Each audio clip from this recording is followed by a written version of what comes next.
East facing property. బయట already మనకి garden area వస్తుంది, స్టెయిన్లెస్ స్టీల్ రైలింగ్ వస్తుంది, ర్యాంప్ వచ్చేసి గ్రానైట్, గేట్, పార్కింగ్ కూడా మనకి గ్రానైట్ వస్తుంది, మెయిన్ డోర్. బయట మనకి బిగ్ సైజ్ స్టైల్ యూజ్ చేయడం జరిగింది. సెట్ బ్యాక్ మనకి 200 feet వస్తుంది. Hall, spacious hall. So entire property మనకి fall ceiling with attach lights, ఇంకా మార్బుల్ ఫ్లోరింగ్ వస్తుంది. పూజా రూమ్, దీంట్లో కూడా మనకి టైల్ యూజ్ చేయడం జరిగింది. ఓపెన్ కిచెన్ టాప్ వచ్చేసి మనకి బ్లాక్ గ్రానైట్ యూజ్ చేశారు. Dining area, common washroom Indian స్టైల్లో వస్తుంది. ఇది వచ్చేసి చిల్డ్రన్స్ బెడ్రూమ్,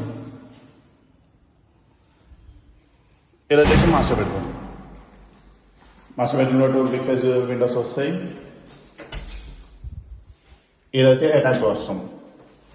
సో ఈ బ్యూటిఫుల్ ప్రాపర్టీ వచ్చేసి మనకి బండ్లగూడలో ఉంది, నియర్ ఈసీఎల్. ఈ ప్రాపర్టీ ఆస్కింగ్ ప్రైస్ వచ్చేసి 75 lakhs. Thank you.